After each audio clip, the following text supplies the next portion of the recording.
ओम शांति। हम मनन कर रहे हैं अव्यक्त वतन से आए उन विशेष भोग संदेशों का जिनमें बाप दादा ने हम भाई बहनों को अंतिम समय के लिए, विघ्न व परिस्थितियों के लिए, तीव्र पुरुषार्थ के लिए अनेक सहज युक्तियां बताईं, अनेक इशारे किए।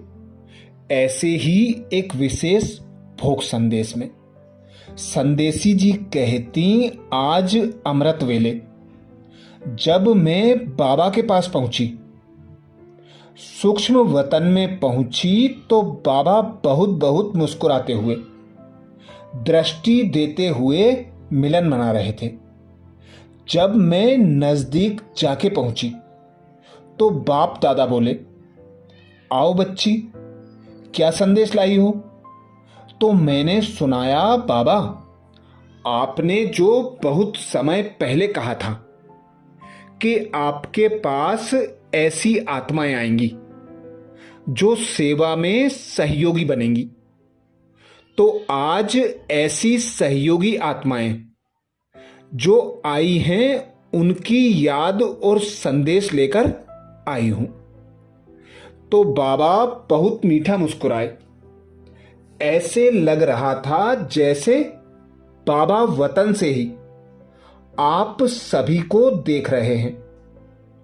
हम भी एक सेकंड के लिए बिल्कुल साइलेंस में हो गई। उसके बाद फिर बाबा ने कहा, बच्ची, यह सभी जो सहयोगी आत्माएं आई हैं, इन्हों को कहना कि आपके मीठे से मीठे, प्यारे से प्यारे पिता परमात्मा ने कहा है कि सहयोगी तो आप हो। यह सहयोग का एक कदम बढ़ाकर आप यहां पहुंचे हो, लेकिन अगर आगे बढ़ना है तो एक कदम से तो आगे नहीं बढ़ सकते, दूसरा कदम मिलाना पड़ता है, तब आगे बढ़ पाते हैं। तो पहला कदम है सहयोगी बनना और दूसरा कदम है सहज योगी बनना। बाबा ने कहा कि बच्चों को कहना कि कदम आगे बढ़ाना माना आगे बढ़ना। उसके बाद बाबा ने कहा, अच्छा, बाबा के घर में बच्चे आए हैं, आपने इन्हों की क्या खातिरी की है? मैंने कहा, बाबा खातिरी तो बहुत की है, आध्यात्मिक भी की है, खाने पीने की भी की है, दादी ने भी सौगात सबको दी है। बाबा ने कहा, देखो, यह ईश्वरीय विश्वविद्यालय में आए हैं, कोई भी पूछेगा कहाँ गए थे तो कहेंगे ईश्वरीय विश्वविद्यालय में गए थे।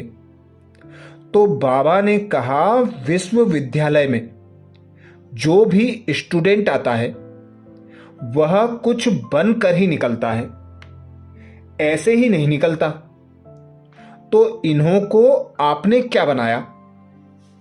तो मैं चुप रही, देखती रही बाबा क्या चाहता है, क्या कहता है, ऐसे ही मुस्कुराती रही। बाबा ने कहा, मैं इन सभी एक एक बच्चे को आज राजा बनाता हूं। सभी राजा बन गए। मैंने कहा, बाबा यह राजा कैसे बन गए? तो बाबा ने कहा कि आप बच्चों ने इन्हें स्वराज्य का ज्ञान दिया है ना। यह जो शरीर है, कर्मेंद्रियां हैं, मन बुद्धि संस्कार हैं, इनके ऊपर आत्मा राजा है। तो बाबा ने कहा कि आपने इन सभी को राजा नहीं बनाया और इन्हों को आसन पर नहीं बिठाया। मैं तो मुस्कुराती रही।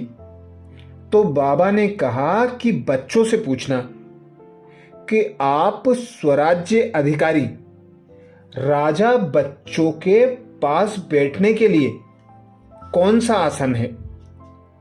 आत्मा राजा का आसन है यह भ्रकुटी अकाल तख्त, जहां स्वराज्य अधिकारी आत्मा निवास करती है और जो तख्त पर बैठता है उसे तिलक भी देते हैं।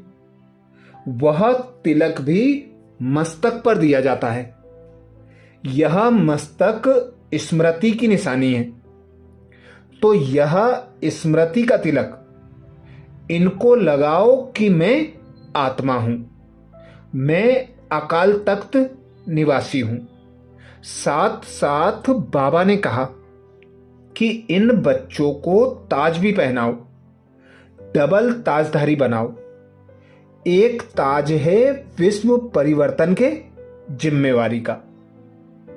बाबा ने कहा इन्हें डबल ताजधारी बनाओ। एक ताज है विश्व परिवर्तन के जिम्मेवारी का ताज और दूसरा ताज है पवित्रता का ताज। तो बाबा ने कहा कि बाप की तरफ से इन्हों को यह ताज तिलक और तख्त गिफ्ट देना। बाप दादा की यह गिफ्ट सभी संभाल कर रखना। फिर बाबा ने कहा इन बच्चों को कहना कि आप कोई ना कोई प्रोग्राम बनाकर आपस में मिलते रहना। और बाबा ने जो विश्व परिवर्तन की जिम्मेवारी का ताज पहनाया है उसका प्रैक्टिकल प्लान बनाना और प्रैक्टिकल में यह करके बाबा को रिटर्न देना। ऐसे बाबा ने संदेश दिया और सबको याद प्यार दी। फिर तो मैं बाबा से छुट्टी लेकर साकार वतन में पहुंच गई। अच्छा, ये विशेष भोग संदेश 2 अक्टूबर 2000 को लगा था, जिसमें बाबा ने विशेष अटेंशन खिंचवाया। सहयोगी बनने के साथ साथ सहज योगी बनूं तो आगे बढ़ सकेंगे। आप बच्चों ने एक कदम सहयोग का बढ़ाया है। एक कदम से कोई आगे नहीं बढ़ पाता, दूसरा कदम भी बढ़ाना पड़ता है। तो दूसरा कदम है सहज योगी, अर्थात सदा बाबा को याद करना। फिर बाबा ने कहा इन्हें ताज, तख्त और तिलक गिफ्ट में देना। ताज अर्थात भ्रकुटी अकाल तख्त, जहां आत्मा राजा निवास करती है। तिलक अर्थात जिम्मेवारी का तिलक। तो ऐसे ही बाबा ने विशेष जिम्मेवारियां देते हुए 2 कदम का विशेष इशारा किया तीव्र पुरुषार्थ करने के लिए। अच्छा, ऐसे ही और विशेष बाबा के अव्यक्त वतन से आए अंतिम समय के लिए, अंतिम इशारों का मनन करने के लिए बाबा के चैनल को सब्सक्राइब करें। वीडियो को सभी बीके भाई बहनों को शेयर करने की सेवा जरूर करें। अच्छा, ओम शांति।